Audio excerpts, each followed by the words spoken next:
A very good afternoon and welcome to the virtual masterclass series presented by the YST Conservatory of Music.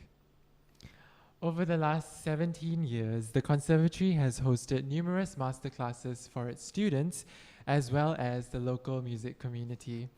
These classes are an invaluable opportunity for us to learn from some of the world's most distinguished musicians, including Nobuko Imai, Gauthier Capuçon, Andras Schiff, and Masaki Suzuki, just to name a few.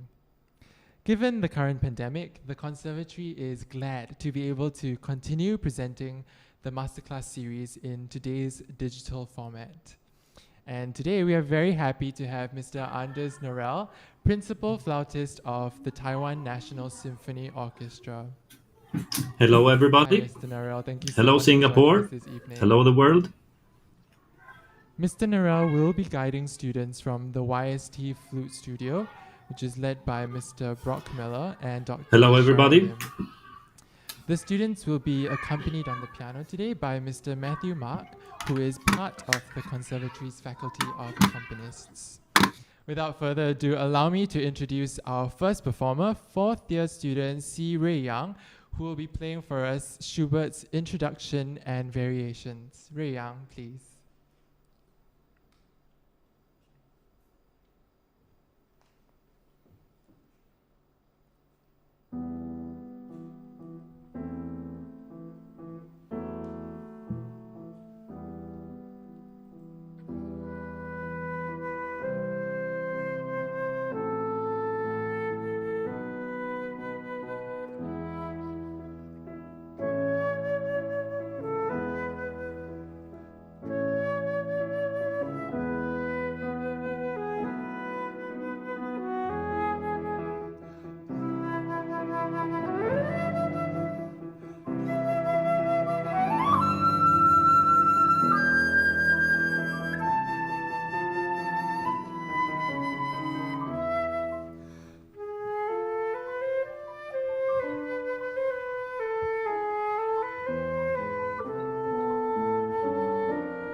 Okay, bravo. Let's see if everything works with the sound. I heard you very well, but what I would like to say first is that you have to treat this piece like if it is an opera for flute and piano. At Schubert's time, they did not have cinema or something like that we have nowadays. So opera was the very popular, and Schubert didn't write much opera, but he wrote a lot of songs. So in this case, he used his own song to kind of create something operatic. So when you play the introduction, that is like an overture. You have to imagine that the curtain is not open yet; it's closed, and we are presenting some of the material that will always show up later.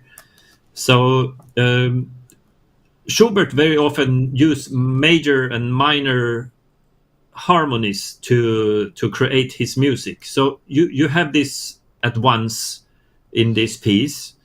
So I would like you to be a little more aware of those moods when there is despair in the minor keys and when there's hope in the major phrases. So could we start again? You can start directly at where the flute begins. So that is the major. This is the minor part, right? B, C, A, B, and then the second phrase will become C sharp, and that's where he get the hope that maybe this lady he is singing about, maybe she still loves him. So if you can show more knowledge about these differences of minor and major, that will be appreciated. Thank you. Let's listen a little to the very beginning.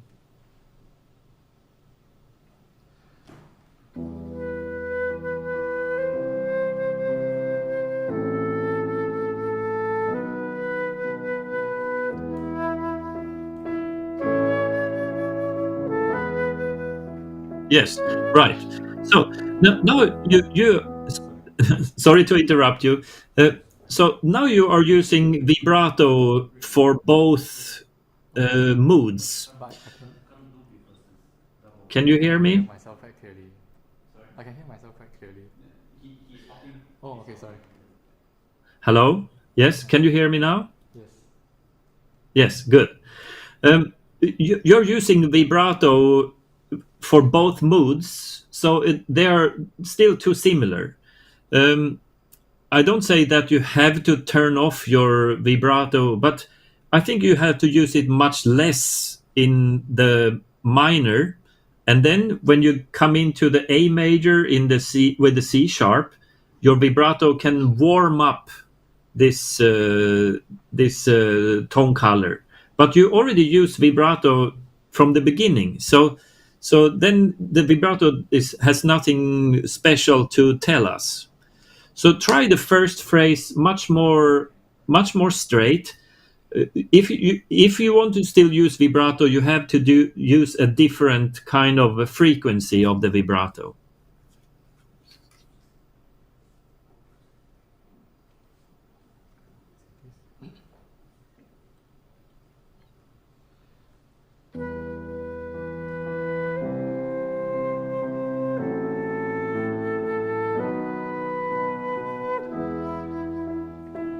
Now open up.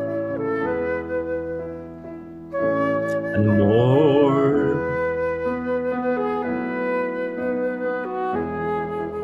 Yes, good.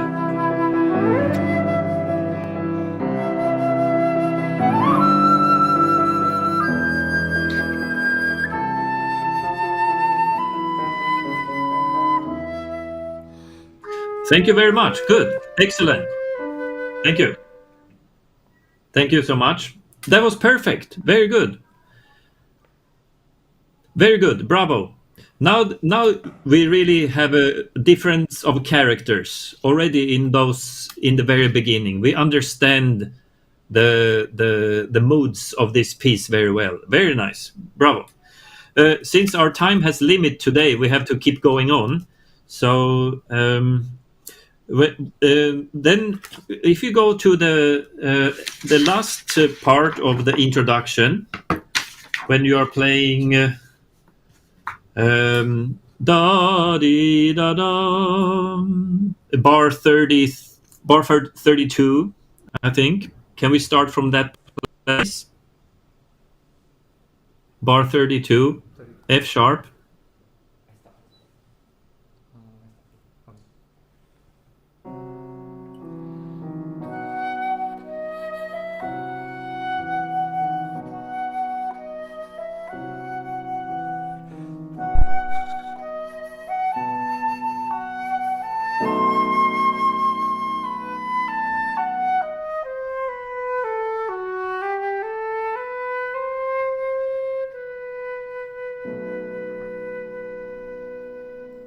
Right. Okay. Thank you. Thank you very much. This you can sense in the bass part of the piano that is going da da di da da. That is this switching of minor and major again. Schubert always used this alternating. He never knows. It's like you have the flower and you pluck. You say, oh, she loves me. She loves me not. She loves me. She loves me not. It's always this kind of Schubert is never. He doesn't know if he should be happy or if he should be sad. He's changing that all the time. And even in the very last note, it's still a question mark, isn't it?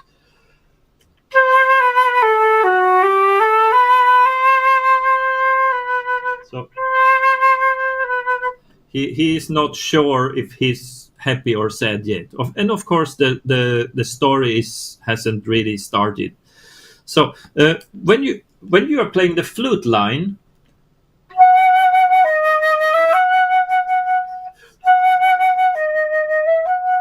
I would like those two to also be a little more different. Again, here is not a harmony issue, but you have to make some kind of contrast. And then when he decides to go up to the high C, then you can be more expressive and the piano will stop. So then you can be a little more free with your phrase. So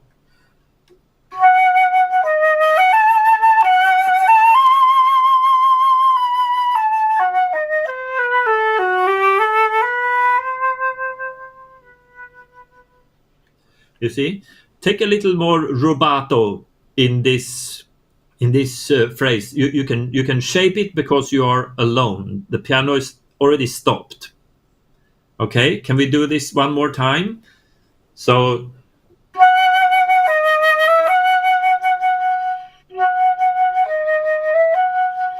different dynamic, and then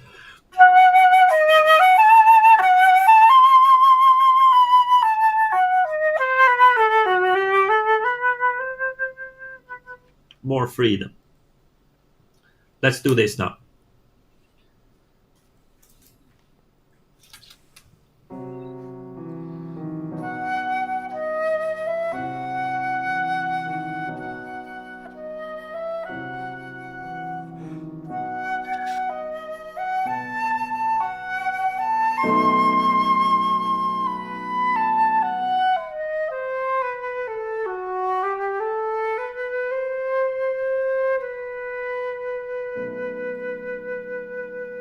And then the curtain will open for the opera, and we start.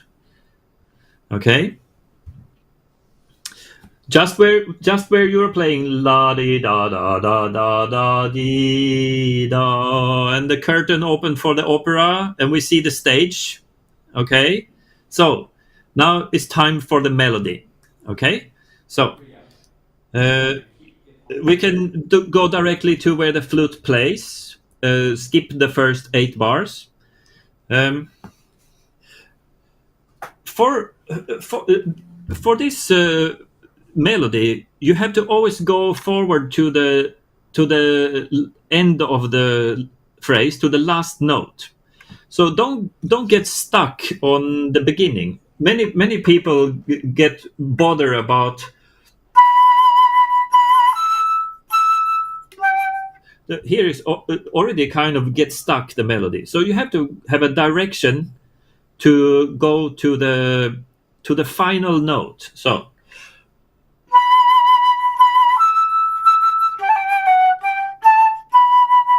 you have to go to this note. That is your target. Okay? So don't get stuck on the things before that. And then every phrase after that is the same.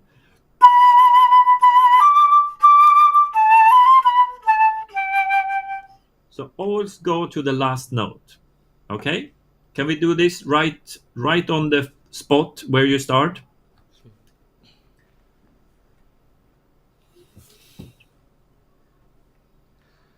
Sorry,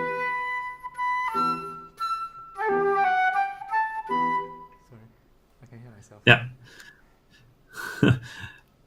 Try it again.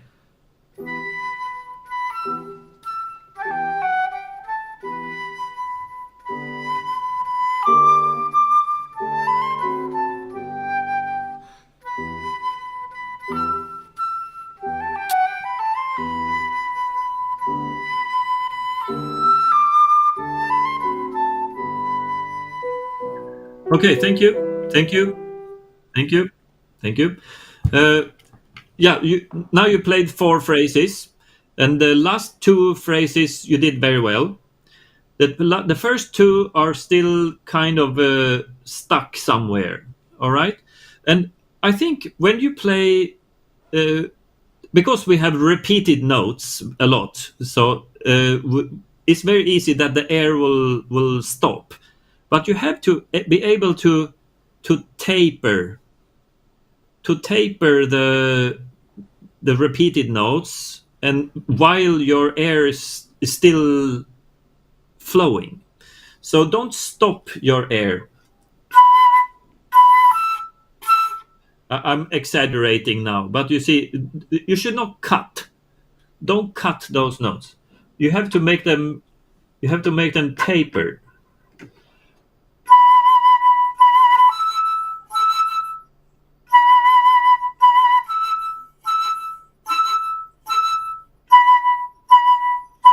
You see, that way you will not have risks.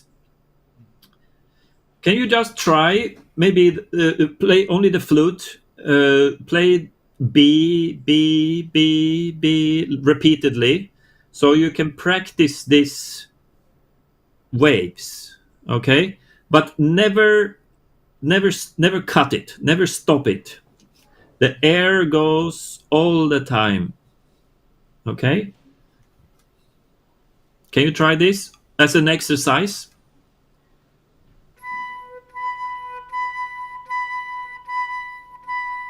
Right. Okay. So yes. Right. Okay. So this is a technique. This is a technique that you must master. Okay. So it happens very often in melodies that we have to repeat notes this way. So you should practice this kind of a shape on any note, low or high, whatever. But you have to learn to change your dynamic shape without stopping the air. Okay, so the tongue will be there to help you, but never let the air stream uh, freeze or anything like that, because then it's too risky. The note very easily will drop down. So you keep the air flowing, but we are making different shapes. That is what you need to practice for this tune especially. And of course, it's a little risky to it feels risky to go up to the high E. It's a scary note on the flute. I know that. So you can practice that, especially like.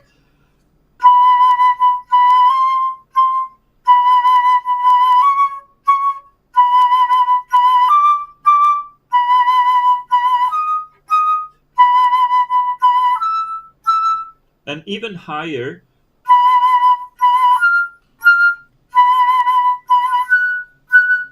Because if you can control it above what you need, then when you go back to the required interval, then you will feel much easier. So always try to practice over what the music requests, because when you go back to the music, then you will feel much safer. Okay, this will take some time, so you have to do it in your practice room. Or do you want to try it now? Sure. Yeah. So have you played the De la Sonorité by Moïse? Do you know that book? Yes. But Yes. Do you the interval study in the end of the book? You know that one, right?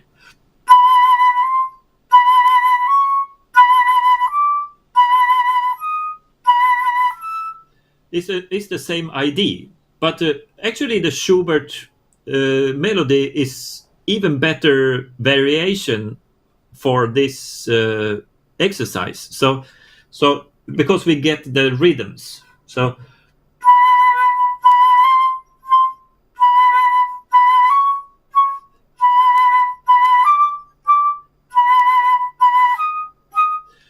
I could suggest that you practice the Moïse book with the Schubert rhythm. Okay, that will be a very it will be more fun than just doing the pure exercise only.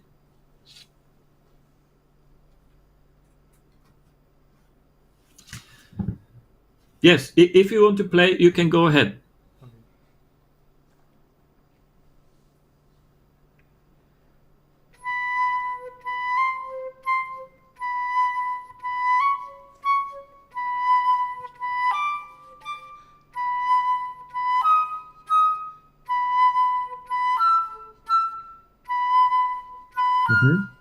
Okay. Thank you. Thank you. Thank you. Thank you. Yeah. You. Thank you very much. Good to try, but you are still cutting too much. You're still cutting too much. You have to feel those. The four notes is together in one one unit. Okay. So try to make the notes connect better. Okay, we don't want we don't want four separate notes, right? We don't want separation. We want them to be unified. Okay.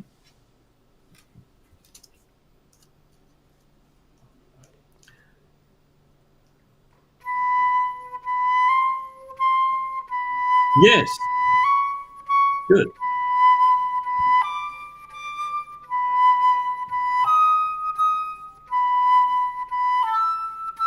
Yes. Okay.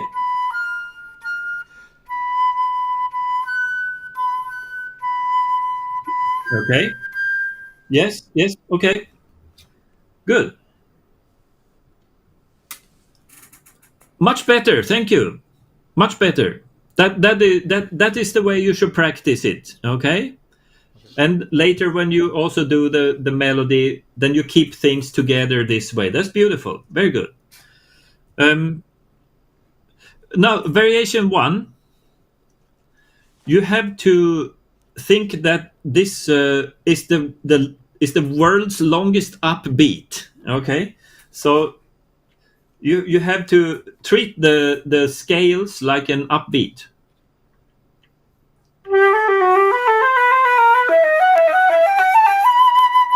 Right. So that direction to the last note.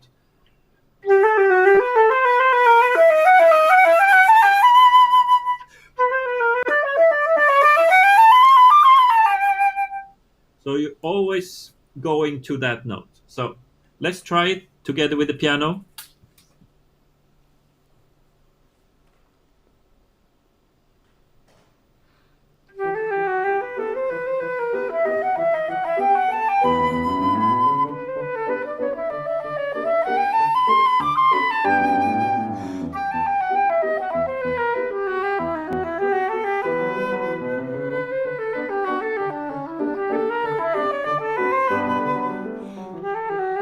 Yes. Okay. Thank you.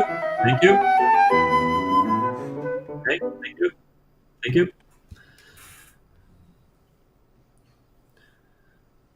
Thank you. That was very nice. Musically speaking, that will work very well. Okay. So good. Now we have to skip to the third variation, and this is the love scene of this opera, right? So now it's very obvious the piano and the flute is the male and the female main actors, right? So now you have to blend together, right? Taking turns and blending together. So basically, in this for you in this variation, I felt the vibrato was a little too square. So if your vibrato is too much in a even rhythm, like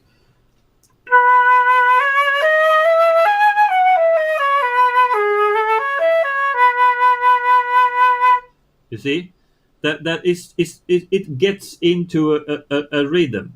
So you have to choose a wave that is apart from the rhythm of the music. So you cannot have a wave is 4 or a wave that is 6. You have to maybe choose more similar to 5 or 7, because that is not it will never get stuck together with the rhythm of the music. So if you can imagine your vibrato is in quintuplets, right? 5, like a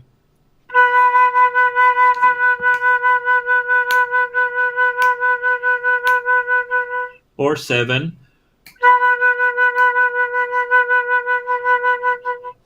So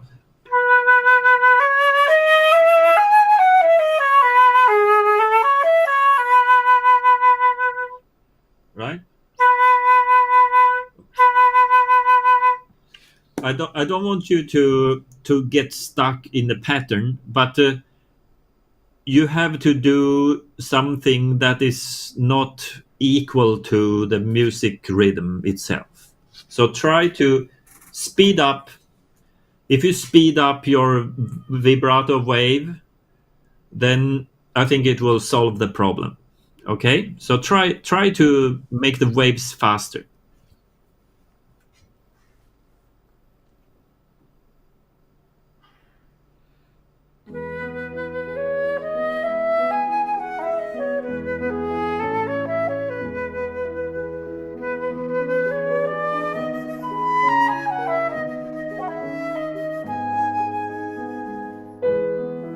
Yeah. Okay. Yeah. Yeah. Yeah.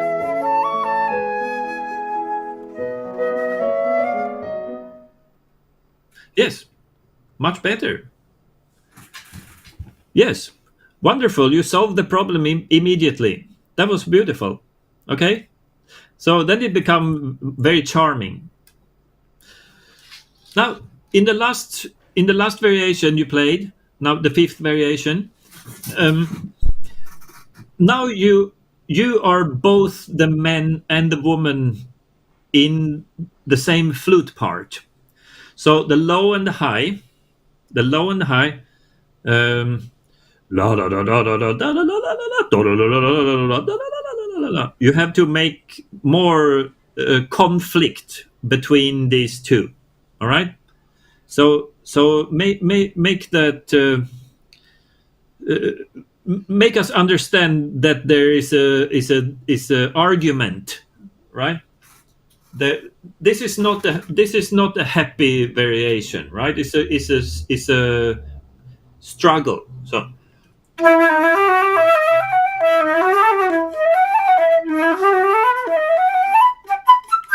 you know, two levels, two voices, the man and the woman, and the man and the woman, right? You have to show that by yourself in the flute part.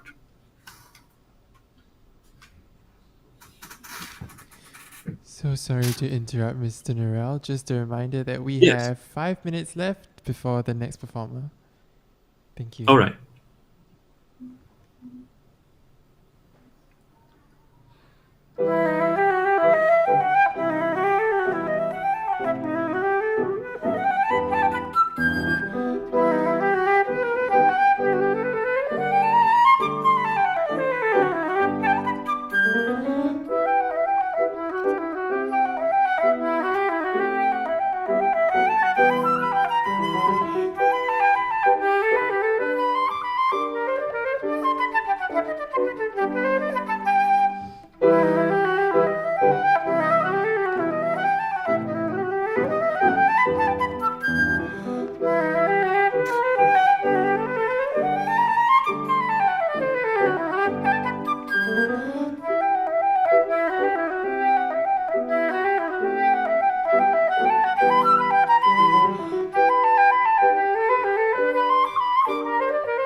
Okay, thank you. Thank you. Thank you very much. I think. Thank you. Yes. Yeah, you started to understand it in the process, so that it got better.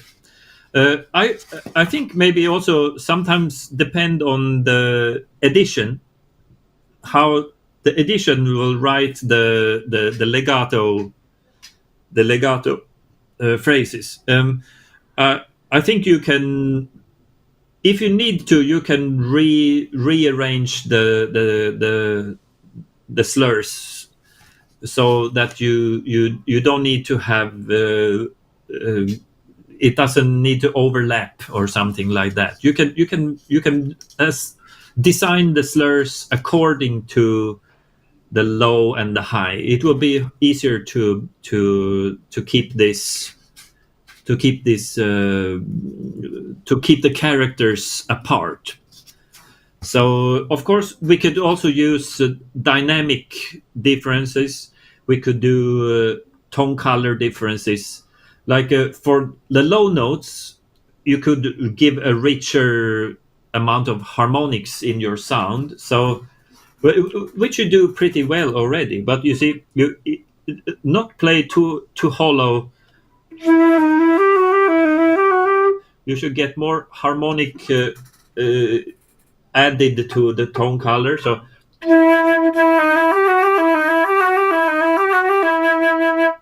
I don't know if you can hear the difference through the microphone, but you see, change this.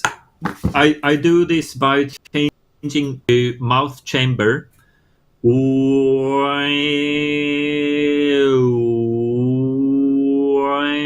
You change inside. So if you want a round sound, and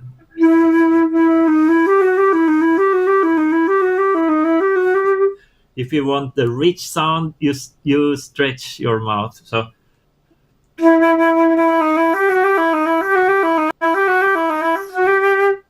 okay, so you can play around with this different mouth cavity sizes, round and flat, right?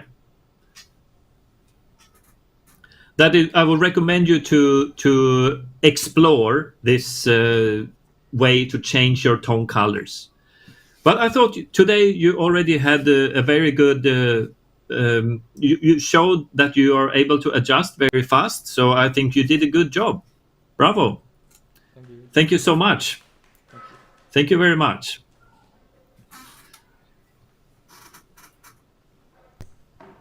Thank you, Mr. Norell. Thank you, Ray Young. We now move on to the next performer, third-year student VIKTORIYA KLYUKINA, who will play for us the first movement of NIELSEN's Flute Concerto. Victoria, please.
Good job.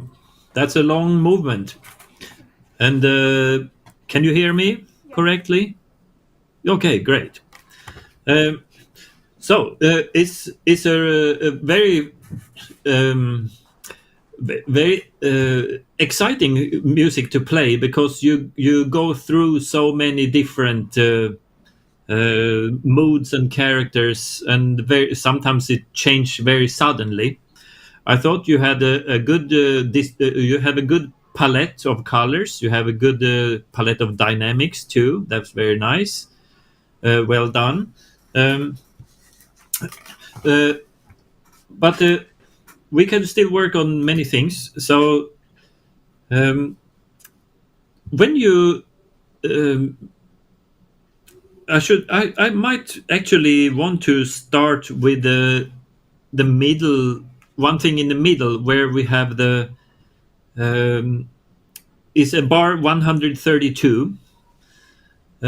It's because it's connect to what I was talking about in the end of the Schubert. So it's where you can do a little more tone color changes. So the place I'm talking about is when you go into your is the first cadenza, right? So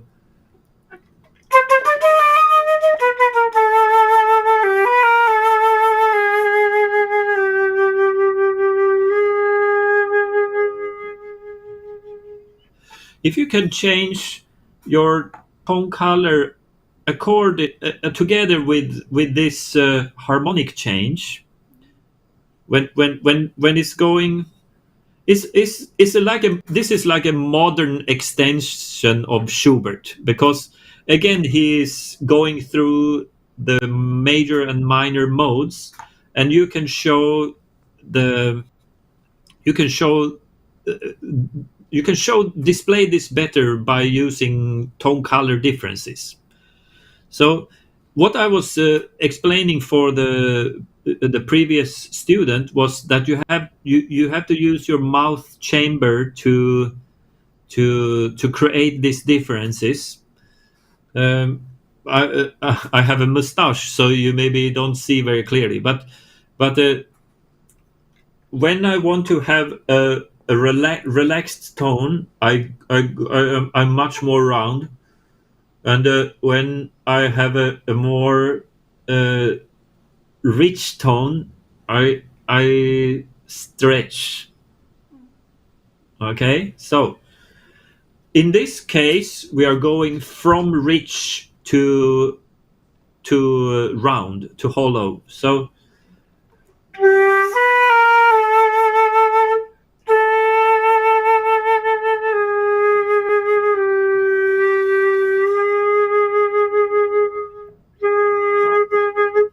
go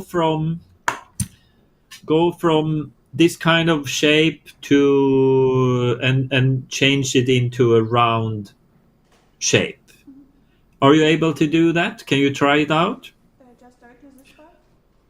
Bar 132. Okay. 132.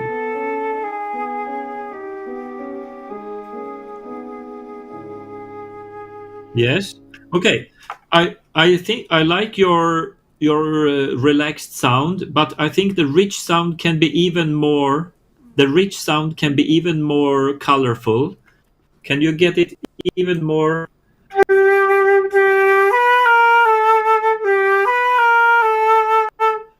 A little more stretch.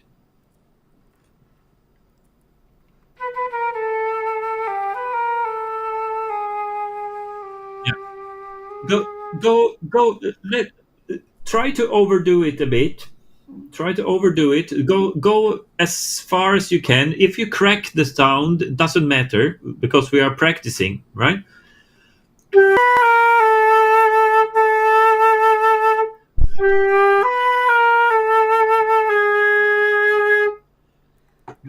Make it overdo it.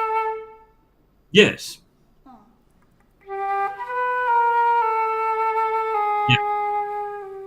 You see, you have to try your limits, right? So when we crack the sound, that is a good thing, because then you know, oh, you reach the limit, right? So, but if you always play safe in this area, then you will never get enough contrasts in your music making. So when we practice, we always have to find out where is the limits, what we can do. All right. So don't worry to play ugly or something. Don't worry to fail when you practice. Okay. Much better to do that in the practice room than when you perform. So sometimes I'm talking about the difference of British English and American English is something we can actually change the tone color by the same thing when we talk. So, like if I want to be a bit more British, a bit more this way, I make my mouth is more round. But if I want to be more American, I stretch my sound and I become this way to speak. You see, so you can always. It's the same thing you do for the flute as with your voice. Okay, so this is most obvious in the first octave, because that's where, when we climb up to the second and third octave, then we already start to play on the harmonic registers. But in the first octaves, we can always have a big range of tone colors.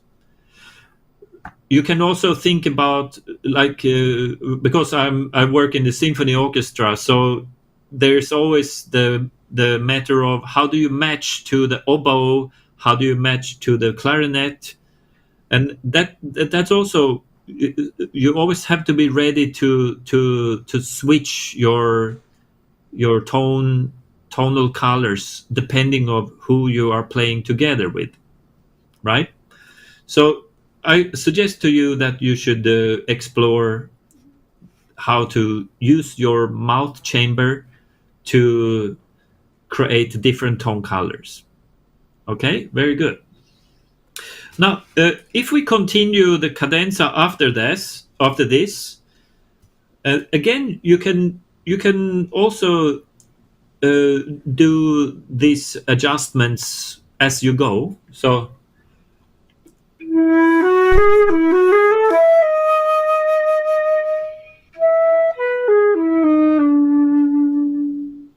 And then change the tone color.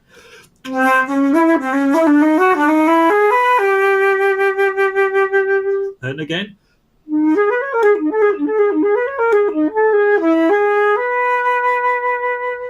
You see? So also when you do the different phrasings, you can choose different colors. Okay? So don't use the same color from the beginning to the end. And the one more thing about this section, when you reach the very last note, when it's kind of searching, right? He's a bit he's very complicated tonal language here, but he end up on E major. So sorry.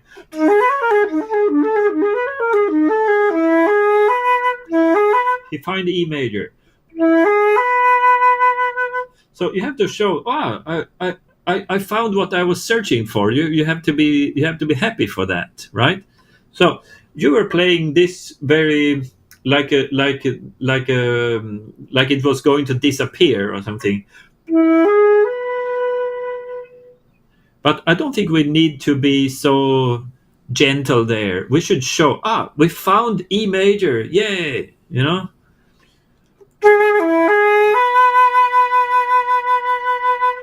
It's you accomplished something by finding that harmony. So when you end that phrase, you should show it. Okay. So now let's do 132 and continue the cadenza.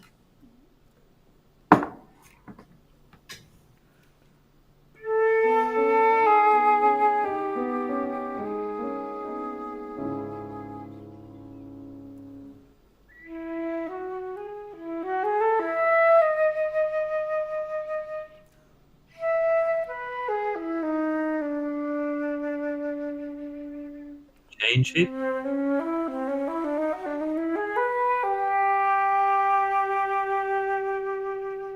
Back to round.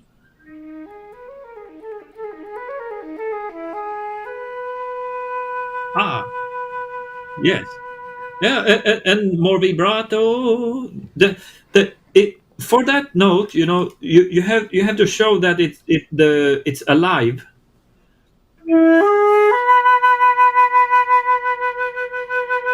It has to be full of energy, that note, right? Because that is something that you wanted to find. Is bright and it's warm and it's healthy, right? So you don't need to treat that note as a diminuendo. Keep it. Can you just do the very last one? The last phrase. Yeah. Yeah. Yes. But good. But the whole E major. So mi, so, si. You need three of them to display that that's what you found, right? So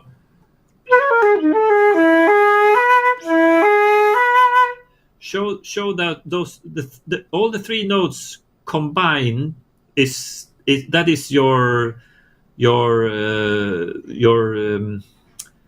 jewel in this case, right? Not only one note.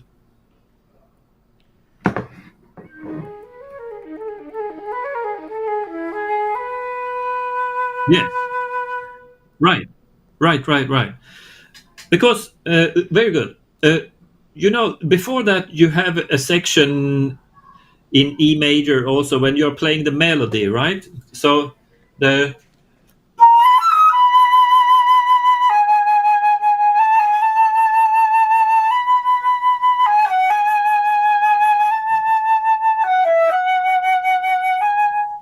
this is also E major, right?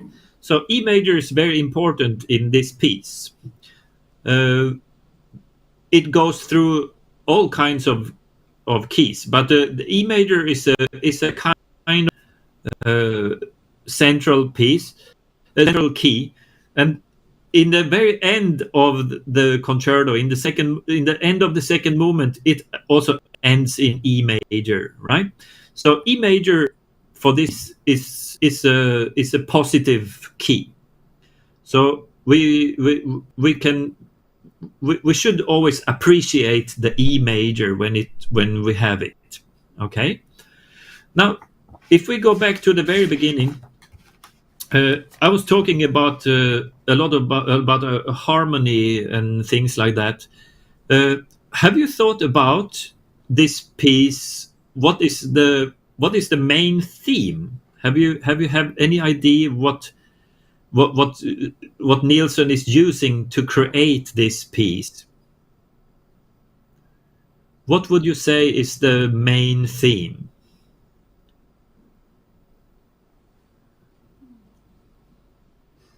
Like take for example Mendelssohn violin concerto,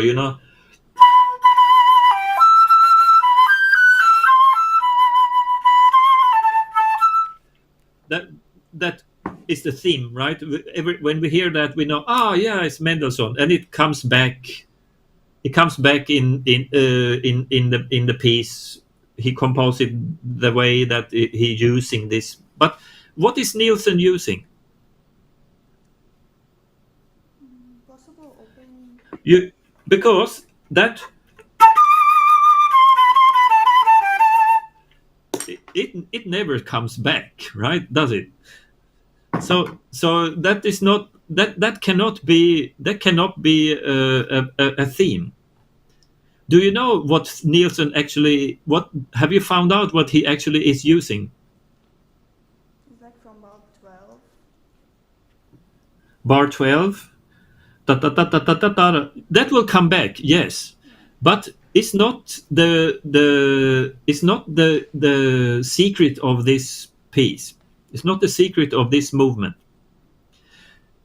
Because we have limited time, so I will tell you the secret, okay? NIELSEN is not using theme. He is using intervals. And what intervals he's using all the time is a chromatic step and a fourth. So, if we look at the piano part, the beginning, can you play?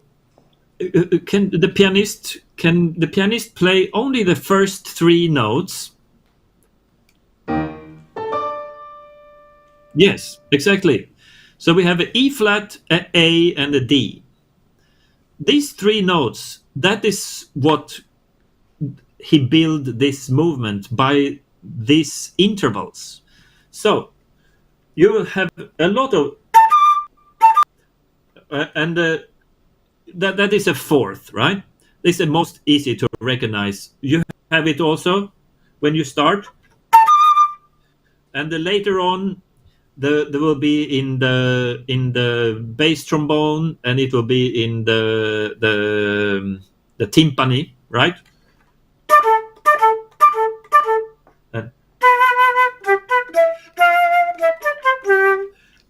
So all the time, Nielsen is using the fourth and the chromatic step. So in the beginning of those three notes, you have an E flat, and then you have related to the D. That is actually also, if we squeeze this together, we can get a chromatic step from that. So those three notes, that's the secret of this movement. And when you know that, you will find it everywhere. You will discover it everywhere. So, for example, there are many such places.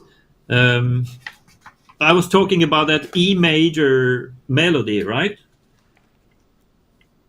That actually this little detail is also he used it, right? He used a chromatic step, a fourth, and chromatic again. So that is already also related to this idea of two intervals, a chromatic step and a fourth. And you have it all the time.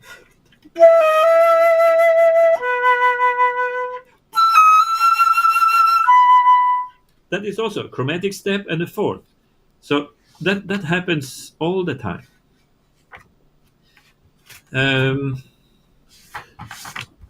Now, I will point out more of this as we go along. Now, can we?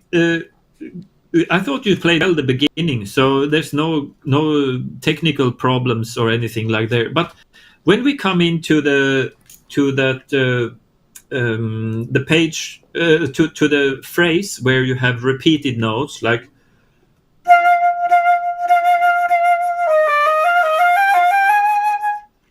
that place we can do better. So I would suggest you to not play that too slow, because the repeated notes, you see, repeated notes, that can never be static. We have to always make repeated notes have a direction. So in this case, keep it going forward. That will help your melody much more.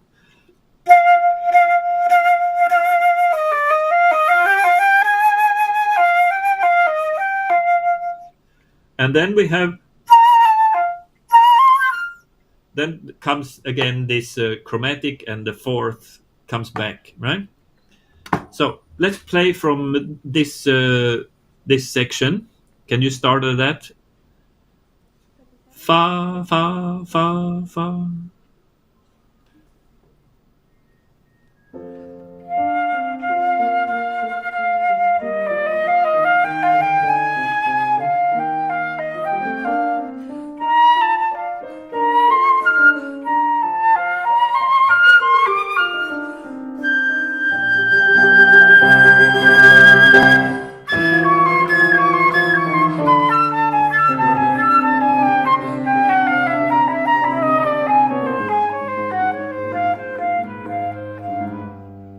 Yeah. Okay. Thank you. Go on. Yeah. Okay. You. Yeah. It keeps going, but you did it very well now, so that's fine. Did you notice all this? All that is also related with the chromatic and the fourth, right? The intervals are all over the place. I don't think you should slow down that too much. Keep driving it.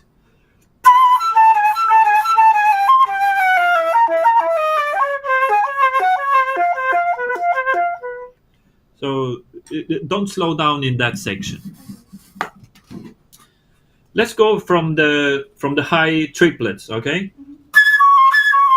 Can you start there? 44.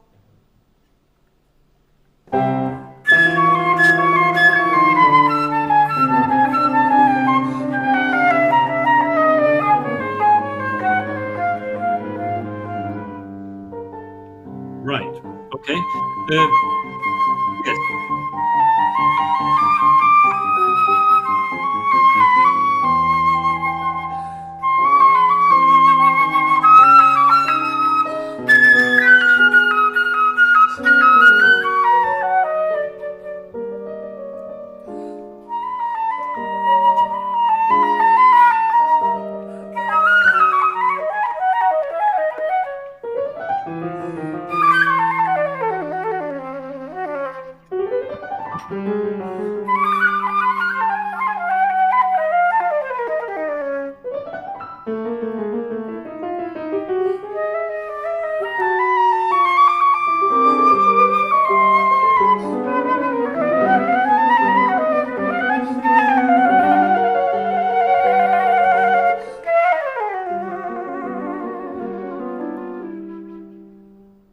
Okay, yeah.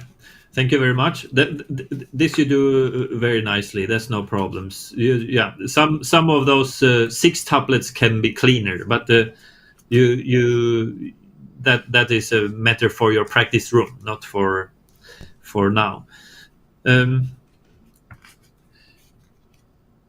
Then what happens after this section? Then the big guys come in, right? The timpani and the bass trombone. So they take over also this ba-bum, ba-bum, ba-bum, the fourth, and da da da mi, shi, mi, fa is the fourth and the half note, right? So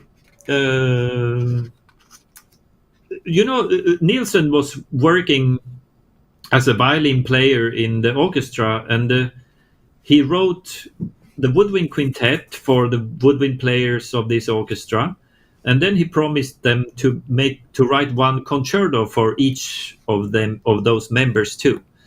So he only managed to finish the flute concerto and the clarinet concerto, and then he passed away. So sadly, there is no oboe or horn or bassoon concerto. It was supposed to be, but he still put in people of the orchestra and he pictured them into the music. So these guys who played the timpani and the bass trombone, they're big guys and big angry people and the big mouth. And the flute player Jespersen, he much more delicate person, much more smaller mouth. So that's why he very easily get how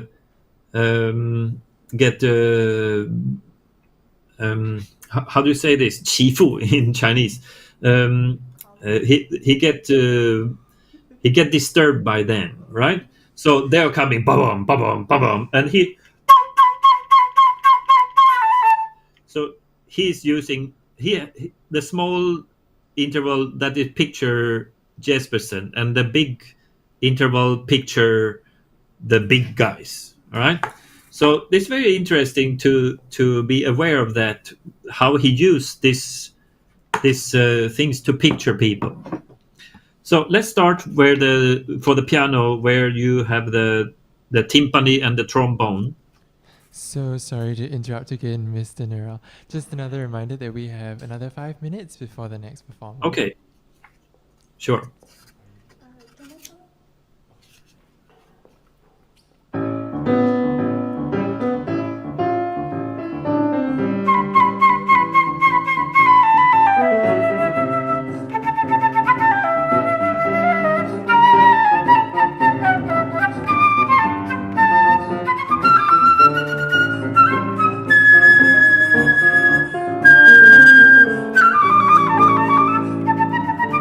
Thank you. Thank you so much. Thank you very much. Yeah.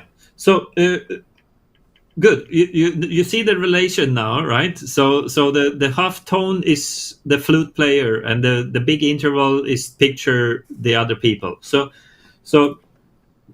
that's why you cannot really cut your high notes.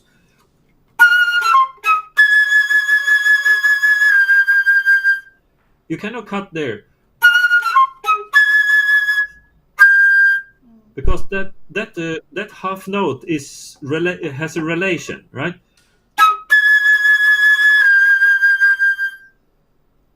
That you have to keep that together, right? He did not slur it, but musically those notes belong together as the chromatic step. So don't cut that too much, okay? Now, can we jump to? We already talked about the E major melody and the small cadenza. So can we go to the big cadenza? And here you need to you don't be afraid to take more time, because I feel that you are kind of speeding up things too much. It's a long cadenza for flute. In any flute concerto, this is kind of one of the longest ones. So take your time. What I had some issues where you were playing in the middle.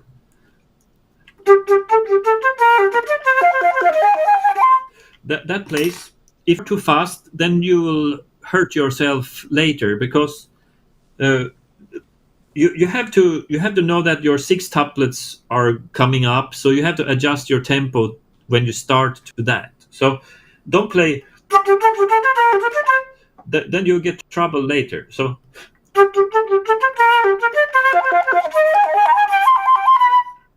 Right. And by the way, those are all the fourths, right? Dodi, dodi, dodi, dodi, dodi, dodi. Can you play maybe from when you start to have the 30-second notes? Can you start from there, please?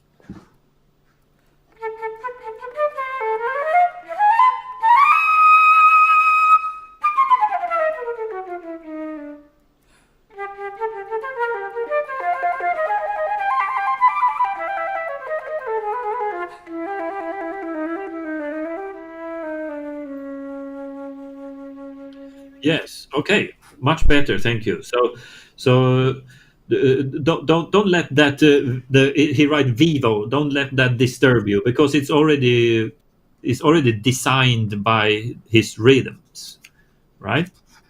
So when you play the longer notes in the cadenza, don't be afraid to use vibrato, because I think we need to feel that we arrive somewhere. So that has to be much more expression on that note.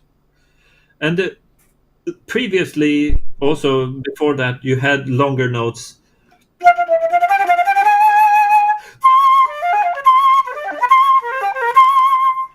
That is, he take it from that.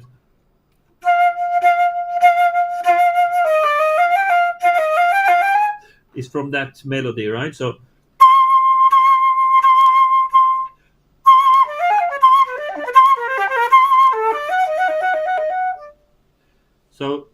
show us that those the top notes have the melody function, that they are a memory of what you just played before.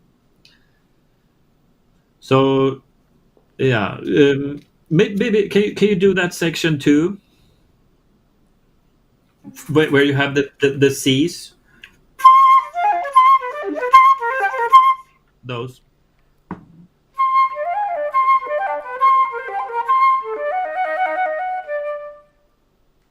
Yes.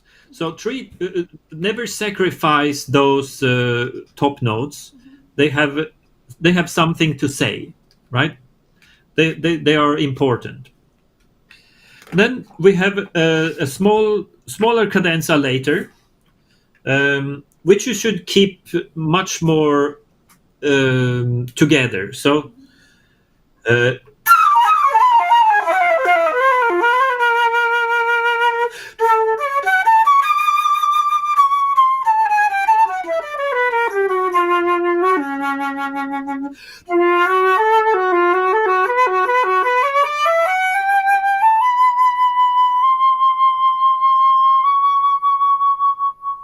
You know, that this cadenza should not be cut up in different sections. You should keep it together.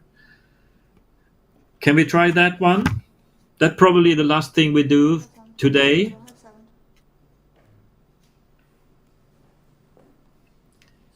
Can we do? You don't have time? I would like you to hear you play that little cadenza. Is that possible? Or we have to change? Yes. Okay. Maybe just let her play that cadenza part, and then we will switch to the next student. Yeah. Oh, yeah, have. Yeah. Okay. Yeah, sorry. Did you hear what I played, the cadenza? Did you hear it? Yes. Cadenza. Yeah, okay. But yeah. So I just wish you can do the same spot before we finish. Okay. Okay? Right? So keep the cadenza flowing together. Keep it, you have to keep it connect, right? It has to connect together.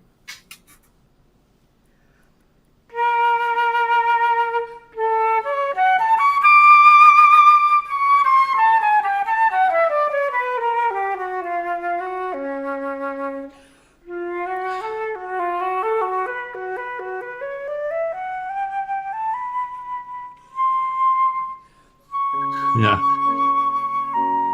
Thank Right. Thank you so much. You almost ran out of air, so I think you can still compress this cadenza into a shorter time. Okay. So you can work on that part, but that is a beautiful place to stop for today. Thank you so much for wonderful playing. Bye bye. Bye-bye. Thank you so much, Victoria and Mr. Norell. We now move on to the final performer for today, fourth year student TIEN YA-LI, who will be playing the second movement of NIELSEN's Flute Concerto. Yali, please.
All right.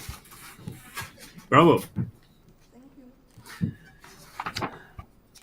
Thank you so much. That was a beautiful performance of the second movement, which is quite rarely played.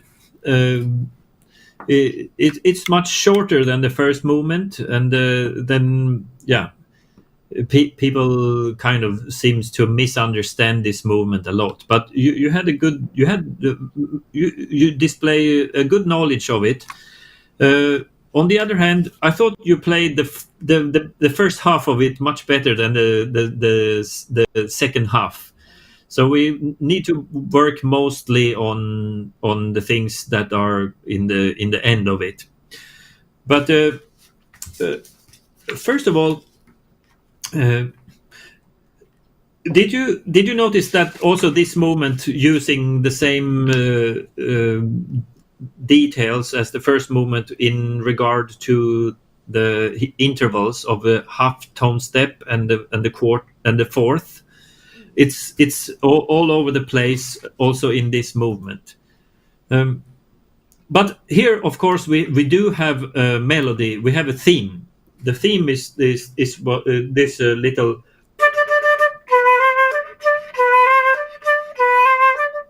That will come back later on. So we have a proper theme in this movement, but he's still using the intervals to show up all the time, to picture the people.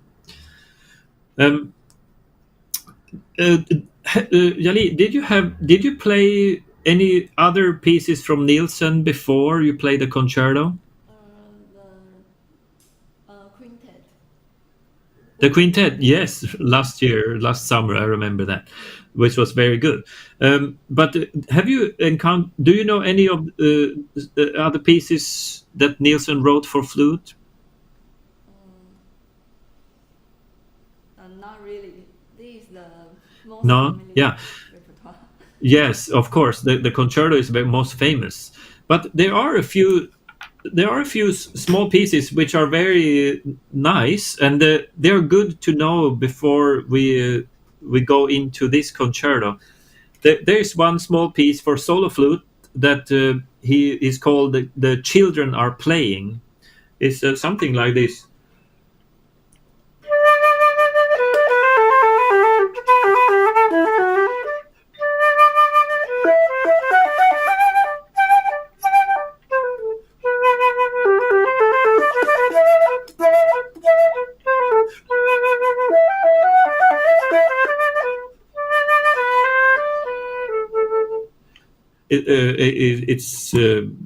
It's not a long piece, but it continues a little longer than that. But you can see it has some similarities to this concerto, right?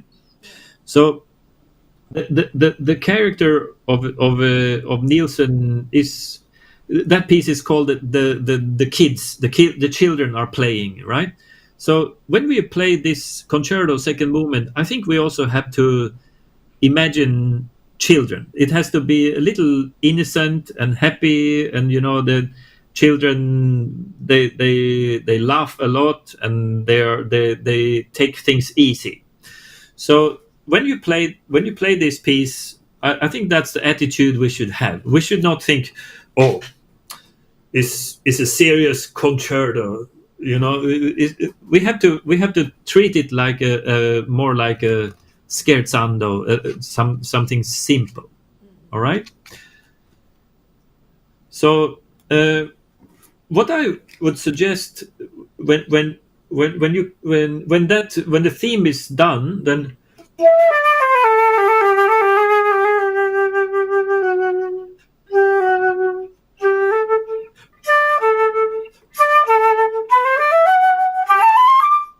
it can be more simple, okay? A little more, yes, this or maybe that, and this or that. You can play around more with these things, all right? And later on, when we come to the trills,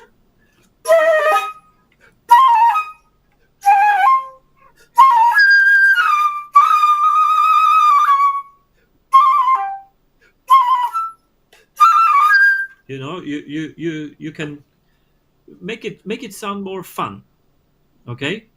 You play technically, you play perfectly, but you can display a little more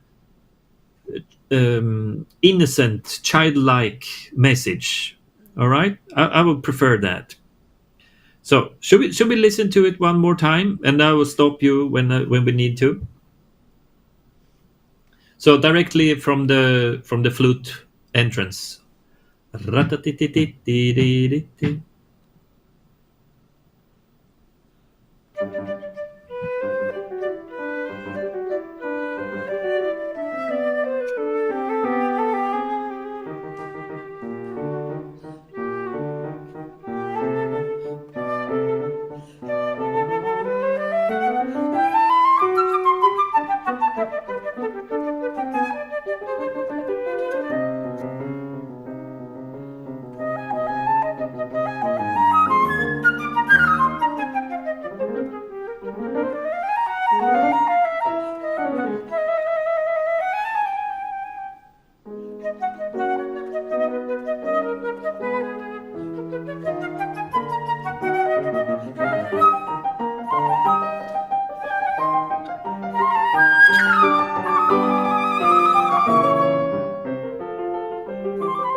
Okay, thank you. Yes, good, perfect. I have no objections to that at all. Did you notice all those the quarter and the half note? Did you notice it in all these trills? Right, it's there all the time, and even. So make sure that you really speak out that all the grace notes, the turns, you should give them a little more weight, because otherwise they will disappear easily. So they are part of Nielsen's idea of using intervals to compose. So we have to hear that clearly. We can, if we only hear da-dum, da-dum, da-dum, then it's kind of it loses the point. So da-da-dum, da-da-dum, da-da-dum, da-da-dum. Make sure that you have all the grace notes clearly too. Okay, good. Then later on, I thought your Adagio was nice, was beautiful, but when you come into there is one section where it gets much more painful. I think it's the first time you get the double forte, right? The first time you get fortissimo, the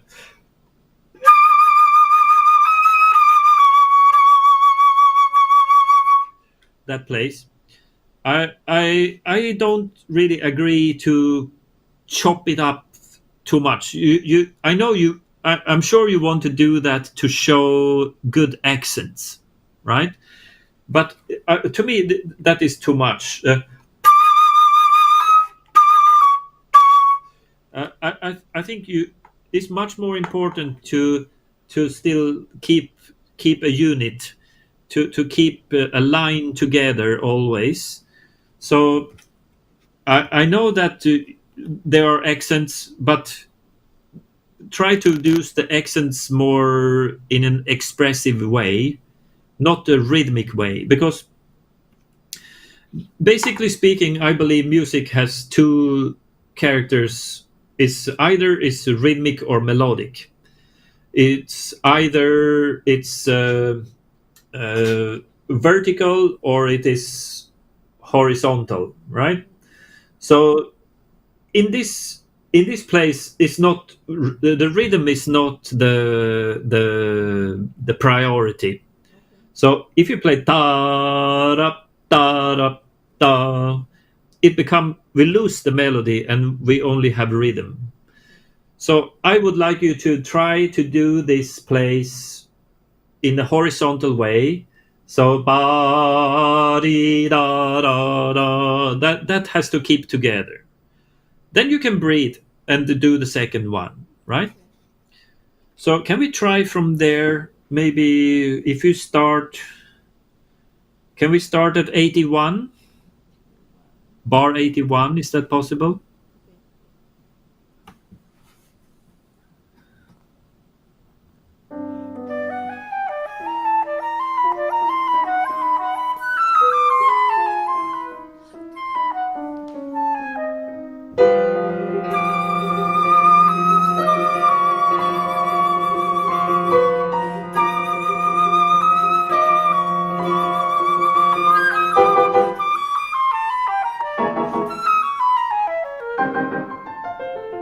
Thank you. Okay. Yes. Good. Thank you very much. Let me ask you: Are you using the old edition or the new edition? I think it's new one. Is it the blue cover, dark blue? Dark blue, yes. Dark blue. Yeah. Okay. So that's the new edition. Yeah. There may be something because I'm using the old edition. All right. So it looks very different. It looks very different in the score, right? Yes. So do you have like in the bar 89? Is it written accelerando for you? Yes, Poco Accelerando. Yeah. All right. So then you still got that detail, but you didn't do it. So you can push that much more. So after this pain,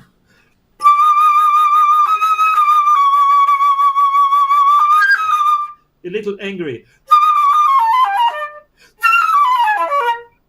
it can be much more aggressive. Okay. It's again this this flute player get harassed by the orchestra, and then he get upset, right? And then his clarinet player is his friend, so the clarinet comes, you should not be so angry, and come on, we will be friends, and so and then we come back into, okay, we are happy again.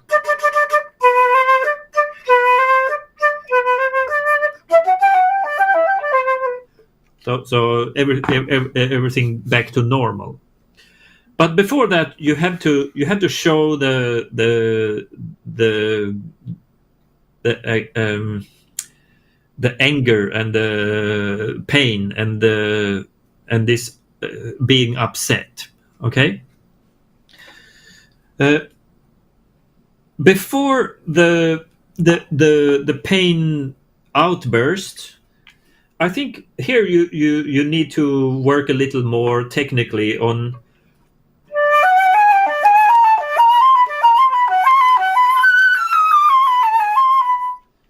This can be already, you can start to express things here. I know it's the notes are moving on, but try to create this already into melody. It's not something that should be technical here. It's already a melody in this phrase. So I would like to go back again to bar 81. Thank you, and then we keep going.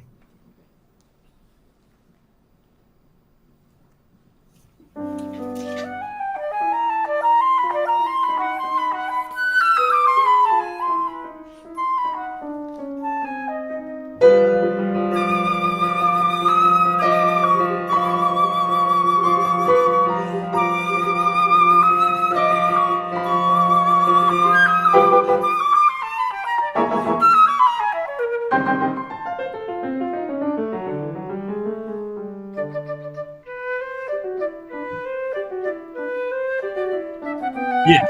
Okay. Thank you so much. Thank you, Yali.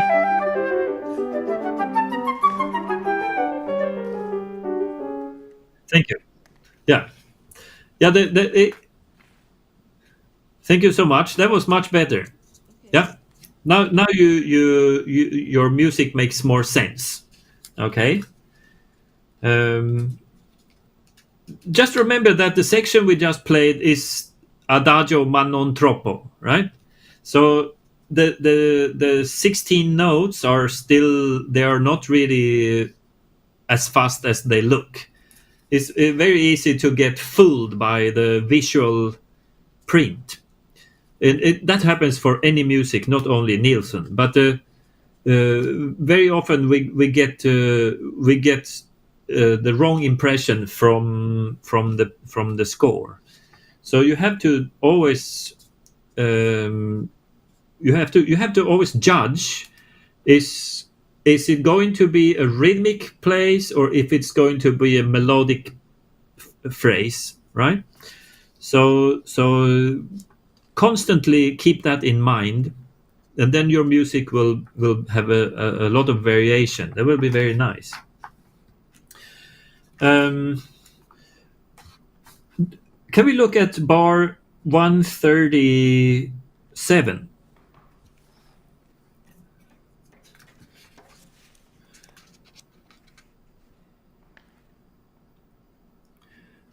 One. 137.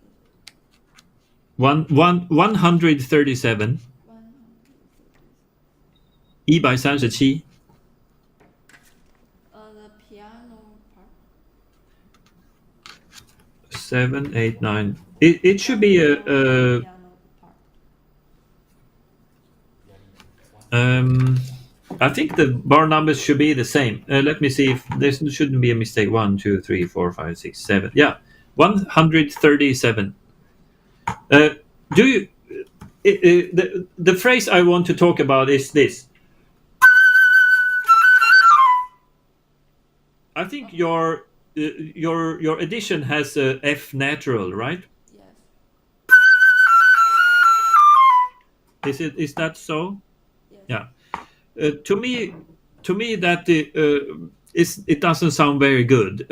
Maybe because I learned this piece with the old edition, so I'm used to the F sharp, where it's the F sharp all the time. So of course this can be discussed more, but I prefer an F sharp throughout that place.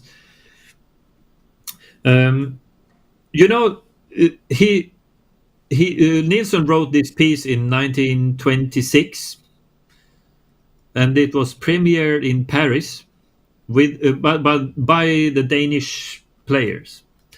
and then they took it back, and Nielsen fixed some things, and they performed it again in Denmark in 1927. So there are actually two versions. So it might be that this F sharp or F natural is the difference of the Paris performance and the Copenhagen performance. It's very likely it comes from that. But to me personally, I prefer the F sharp. So please be aware that there is this difference between the two editions, okay? And then you can make your choice by yourself. Okay, now we get into the 6/8 tempo di marcia, and here I find that you have a very, very wonderful single tonguing when you play before, but when you get into the 6/8, then you have to start to use double tonguing, and that was not as good as I wish. So can you show me the place where you have?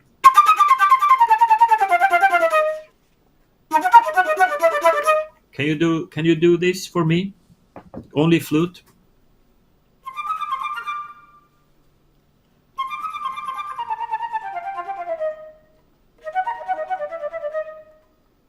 Yeah. Yeah. Yes. Yeah. Be really careful with all the details here, because there pop up error, wrong notes quite much. So, and also it's supposed to be very loud. He writes fortissimo and forte, right? So you might need to give a little long. You have to create the body of the staccato a little longer. If you make it too dry, then you will never reach the volume of forte or fortissimo. So I know it says martellato, but try to get that. It has to be a little more thick, right?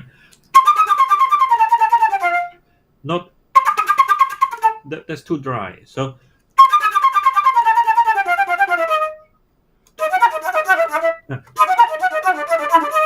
Right?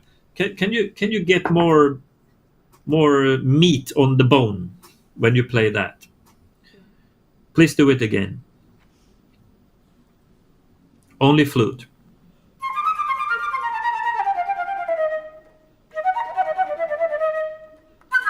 Yeah. Yes. All right. That quality is much better. This quality of your tonguing is much better. Okay, so that is a good calibration of your tonguing. You know, I might need to draw a little here. If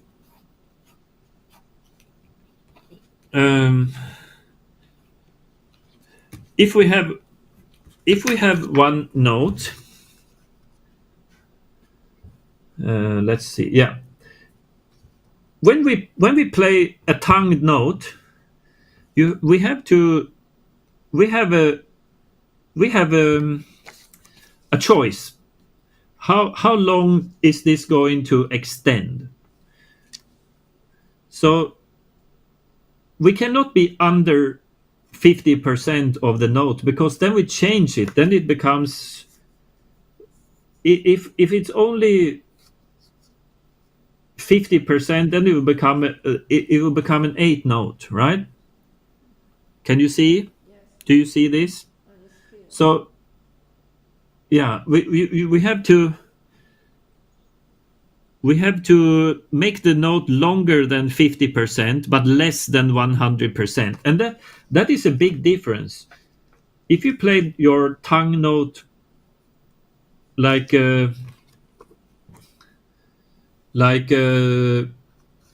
51, where is this here, 51% or 99%, it will sound very different.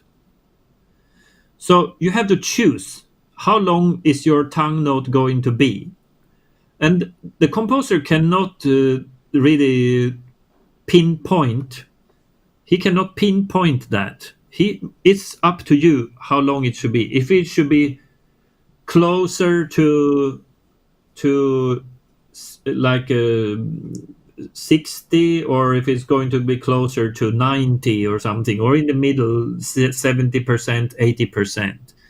But it will decide how big gap is going to be, right? So you have to try out that if you're going to play.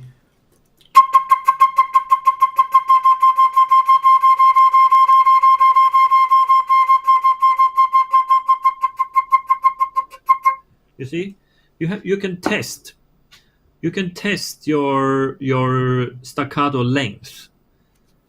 I think that would be very valuable for you to do that. So you can judge how big body of the staccato you should use in the piece. And you see, I was just using on one note now. It's enough to understand. You don't need to play all of those. You don't need to bother about doing that when you are testing. Okay, so try to find out your options before you start to play the piece. There was one note you constantly play. Can we check that one? The B major plays.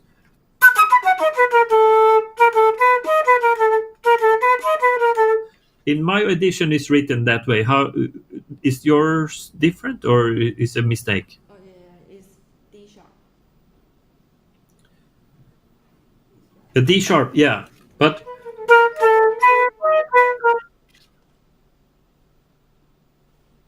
how is the note around the D sharp?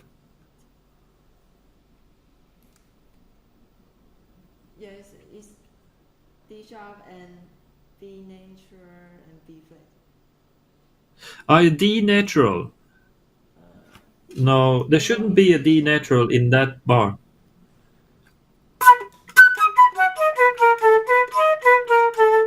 Yes. So which note is different for you? Is it after the D sharp?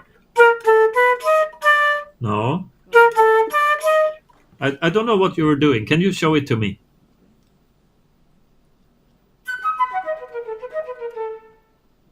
Yes, that's right. That was right. Yeah. So was it your mistake or the score? Yeah, it's my mistake. You see, because he repeated again another in one half step up, right? So those has to be identical. Those two has to be. It's just a transposition, right? Yes. So make sure that you get that right. Okay, now we keep going on.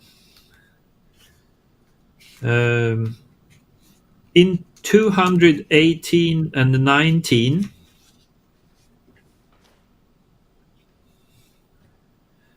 do you have slurs or separated notes here in your edition? Is from C nature.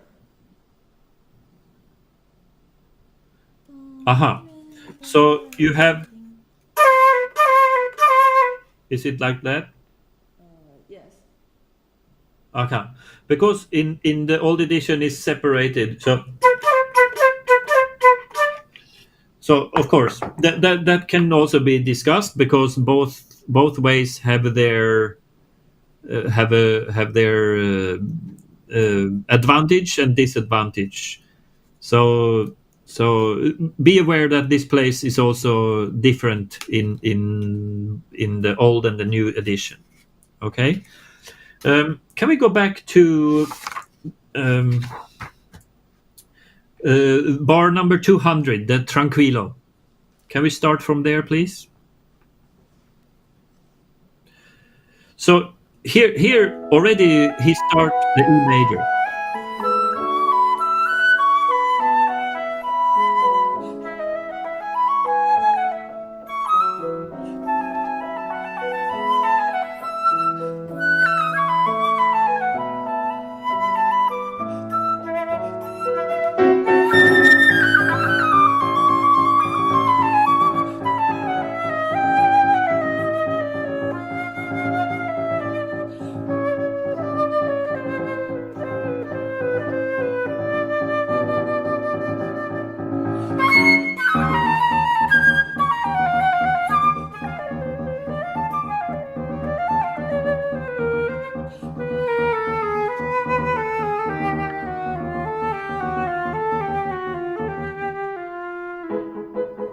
Yes. Okay. Thank you so much.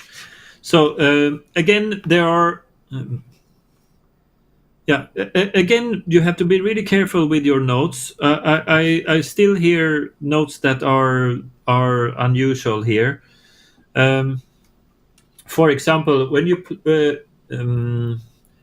have a lot of the D, I think it's the D flats.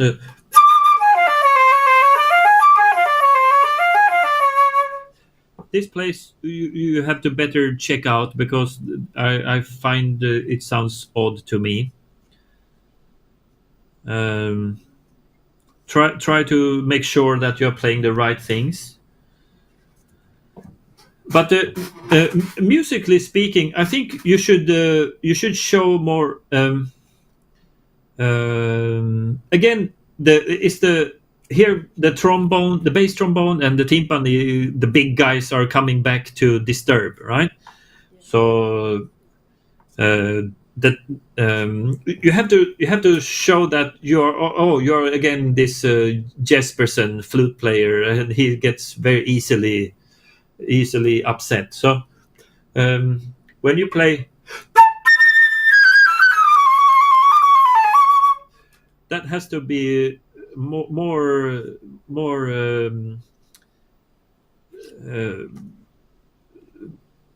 you have to be more emotional here, and I think the octaves give you the power to do that. So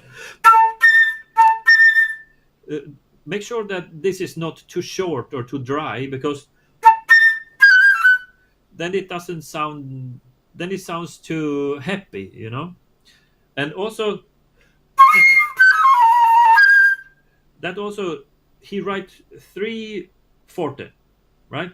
So it should be really a crazy place, but don't make it short. You know, you have to make that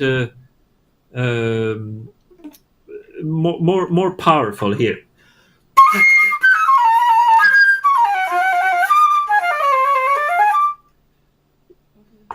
Sorry, I'm I'm getting tired after 2.5 hours also. So, but try to keep this more together. So sorry to interrupt one last time. Just Yes. a reminder that we have 5 minutes before we have to wrap up. Yes, thank you so much. So Yali, can you play again from 210, and try to use more of your legato powers. Don't cut too much.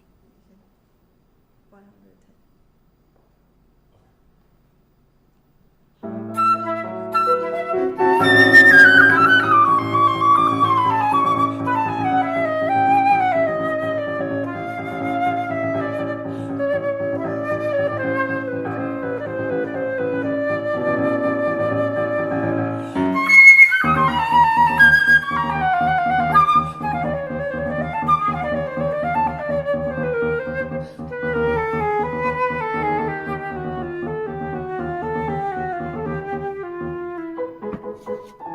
Okay, all right. One thing. Yeah.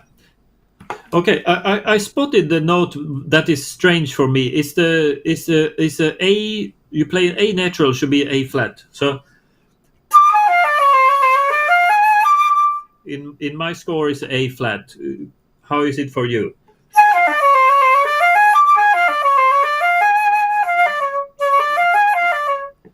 Yeah. So don't put in any A naturals in this phrase. Okay, there should be A flats all out, and it does have a reason, because I told the other student that in the first movement when we find the E major is very important. So of course here is A flat, but A flat is also a G sharp for E major. So that note is kind of the bridge. So we are going to enter to E major, so we must make sure that this A flat is there to keep us on this level. So that note is very crucial. You cannot make a mistake on that note, because we are preparing for the E major. Okay. So yeah, and then when we really get into the real E major, then everybody are happy and friends again. The timpani and the bass trombone and the flute player and the woodwind players, they are all happy and probably going to have a beer after the concert or something like that.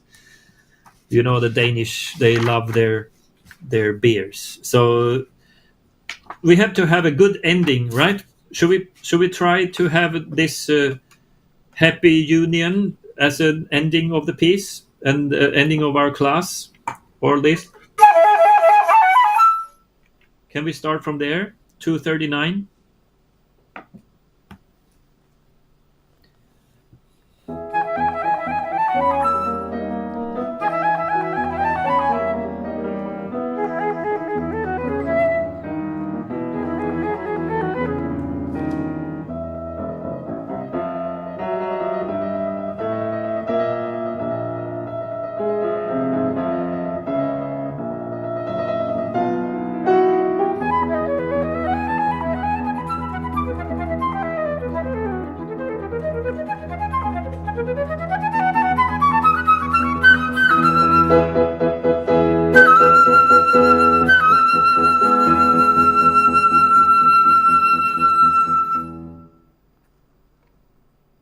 Okay. Yes, you still need to work a little on. Yes, thank you very much for playing that again. It's a difficult ending of the piece, and you still need to clean up a little of your. Whenever the G sharp is active, you have to be. You cannot move your fingers. You know, you are a little too much moving your fingers too high. So you have to keep it more close to the flute. Then you will be able to play those. That has to be more clean. And from 255, then you need to have a look at the old edition, because there are many articulations that is different from what you play. So for me it is.